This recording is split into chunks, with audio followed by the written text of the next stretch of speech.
warahmatullahi wabarakatuh. Sebelumnya, salam budi luhur. Perkenalkan, nama saya Sela Puspitasari dengan NIM 183158661.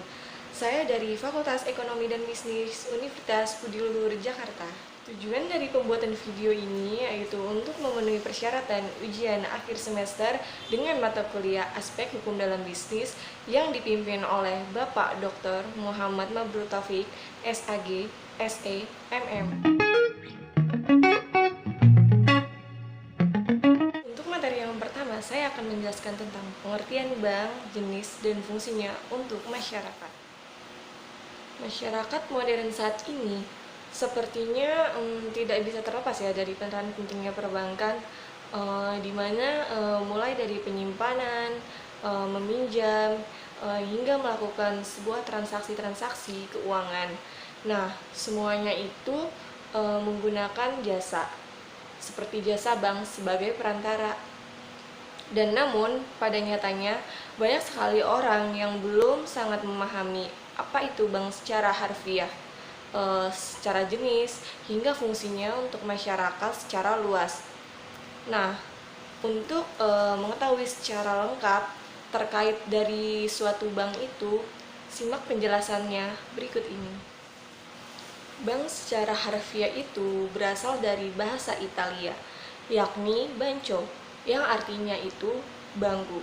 Nah, bangku sendiri itu merujuk pada meja yang digunakan oleh sebuah para banker untuk melakukan kegiatan operasional yang melayani suatu masyarakat atau nasabah. Nah, istilah bangku pun ini semakin berkembang menjadi bank. Selain arti harfiah itu, bank pun memiliki beberapa definisi secara luas. Nah, namun mulai dari sebagian undang-undang yang berlaku di Republik Indonesia ini dan Wikipedia hingga standar akuntansi keuangan atau PSAK. Selain itu memiliki fungsi secara garis besar atau secara garis umum.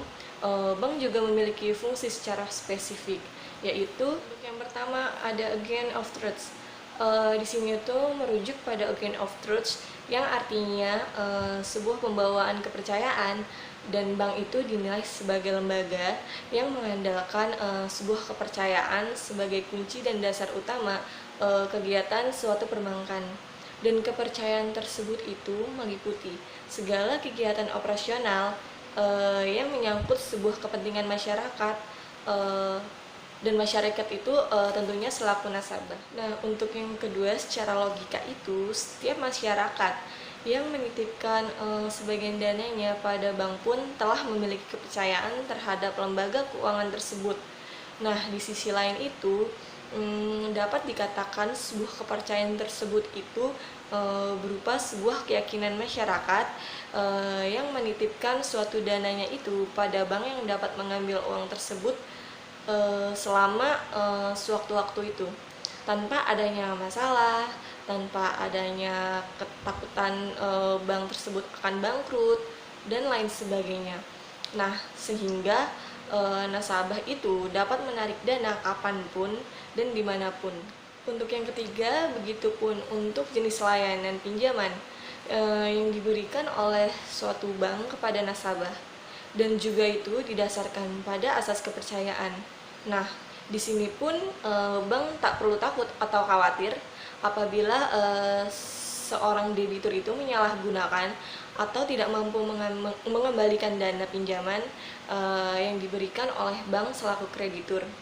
Nah, di sini untuk yang keempat, hal tersebut karena pihak bank akan melakukan penilaian terhadap kemampuan pengembalian pinjaman yang diambil oleh nasabah tersebut.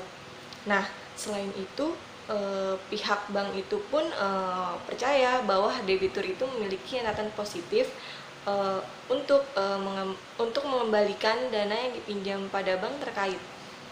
Nah, untuk yang kelima itu untuk menumbuhkan minat calon nasabah agar menabung di suatu bank yang terkait itu.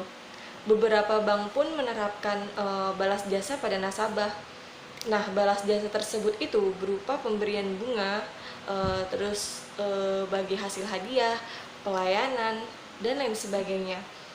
Maka dari itu, semakin tinggi balas jasa yang diberikan oleh pihak suatu bank, maka akan makin memperbesar pula peluang suatu nasabah untuk menyimpan dana di bank tersebut. Nah, di sini yang kedua ada agent of development bank. Bank itu disebut sebagai agent development bank itu lantaran mampu memberikan sebuah kegiatan yang bisa memungkinkan masyarakat untuk melakukan sebuah investasi, distributor, konsumsi, atau jasa yang menggunakan uang sebagai medianya. Nah, di sisi lain, semua kegiatan perbankan tersebut pasti sih tentunya akan mempengaruhi pembangunan perekonomian masyarakat. Di sisi lain pun juga seperti diketahui sektor real dan sektor moneter adalah dua sektor yang saling mempengaruhi satu sama lainnya.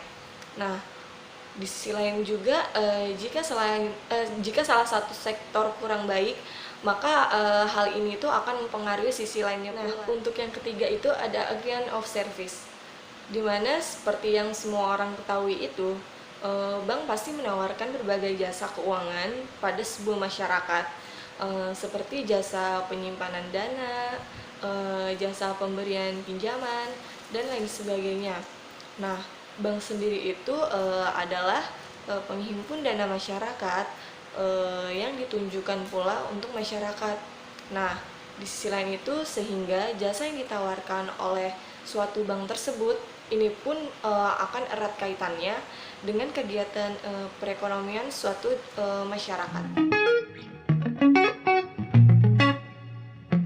Nah, di sini saya akan menjelaskan tentang hak kekayaan intelektual. Di sini itu pengertiannya adalah istilah yang dipergunakan untuk merujuk kepada seperangkat hak eksklusif yang masing-masing diberikan kepada seseorang yang telah menghasilkan karya dari oleh pikirannya. Nah, yang memiliki wujud, sifat, atau memenuhi sebuah kriteria tertentu berdasarkan peraturan perundang-undangan yang berlaku. Nah, istilah hak kekayaan intelektual ini bisa pula disingkat dengan HKI. Nah, di sini apa sih itu paten? Nah, di sini tuh istilah paten sering kita dengar ya, banyak dipakai oleh seonggok masyarakat luas, dan bahkan itu tak jarang disalahpahami. Sebagaimana itu padanan dari istilah hak kekayaan intelektual itu sendiri. Nah, di sini pun namun sesungguhnya paten hanyalah salah satu dari sekian banyak bentuk perlindungan hak. Nah, invensi paten dapat berupa sebuah produk ataupun proses. Di sini contohnya itu sebagai pembakaran pada mesin kendaraan bermotor yang bertujuan untuk menghasilkan sebuah emisi gas buang yang lebih ramah sih tentunya, lebih ramah ke lingkungan. Nah, di sini tuh baik metode dan proses bagaimana pembakaran tersebut dilakukan dan mesin yang menerapkan metode dan proses pembakaran itu. Nah, keduanya dapat dipatenkan sebagai masing-masing paten proses dan paten produk. Nah, invensi paten dapat berupa sebuah produk ataupun proses.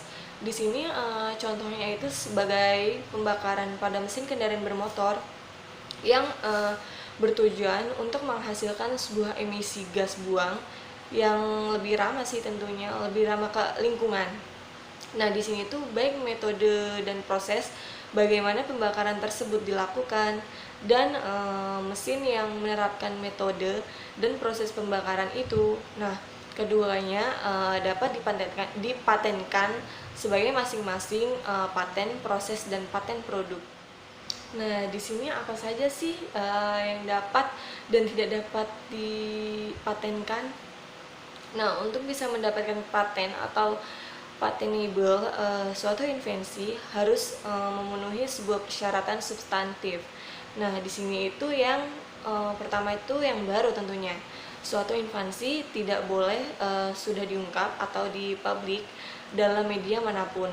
Dan yang kedua itu ada paten atau non paten, nasional atau internasional, Nah, sebelumnya permohonan patennya itu pasti diajukan dan memperoleh tanggal penerimaan.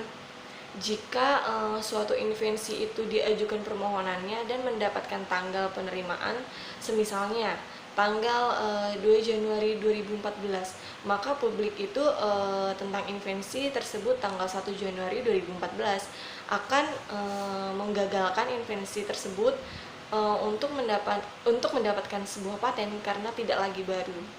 Nah, perlu juga dicatat bahwa sebuah invensi itu tidak mencakup kreasi sebuah estetika atau bisa dilindungi dengan hak cipta atau desain sebuah industri, skema, aturan, metode untuk melakukan sebuah kegiatan mental, permainan, atau sebuah bisnis.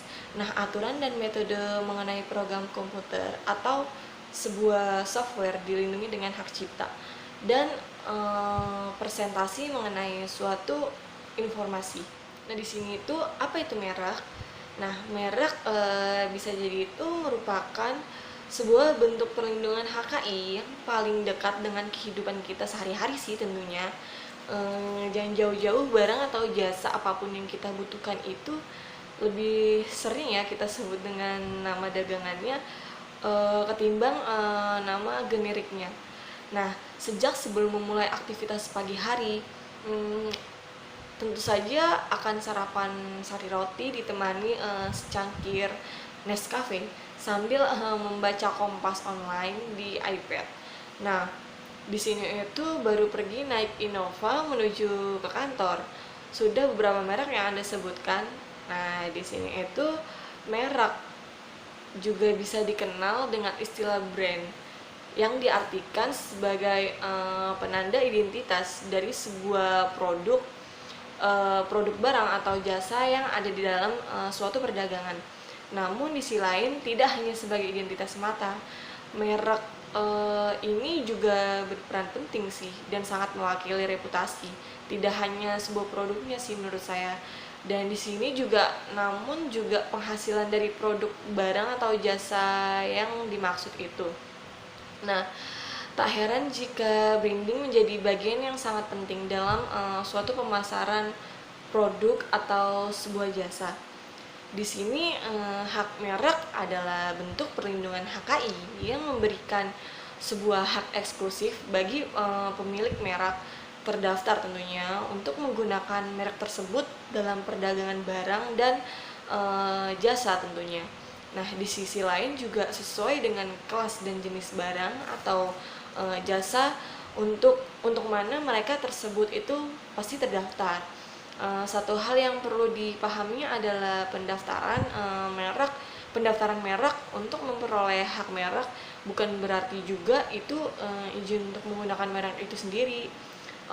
Di sisi lain itu siapapun berhak memakai merek apapun didaftar atau tidak sepanjang tidak sama dengan merek terdaftar milik orang lain di kelas tentunya. Dan jenis barang atau jasa ini pun hanya saja dengan mereka terdaftar, si pemilik tersebut atau si pemilik merek punya hak melarang siapapun untuk menggunakan merek yang sama dengan mereka karena terdaftar miliknya tadi. Di sisi lain juga tentunya untuk kelas dan jenis barang atau jasa yang sama. Yang terakhir itu di mana sajakah perlindungan sebuah merek itu berlaku. Nah, sebuah merek ini menganut sebuah prinsip teritorial yang artinya itu perlindungan merek hanya berlaku di negara di mana sebuah permohonan paten itu diajukan dan diberikan. Dan di sisi lain itu untuk memperoleh perlindungan merek di wilayah hukum Indonesia sih tentunya. Nah, maka dari itu sang inventor pun harus mengajukan permohonan merek di negara kita atau di negara Indonesia. Dalam hal ini ke Direktorat Jenderal Hak Kekayaan Intelektual. Kurang lebihnya mohon maaf. Wassalamualaikum warahmatullahi wabarakatuh. Salam Budi Luhur.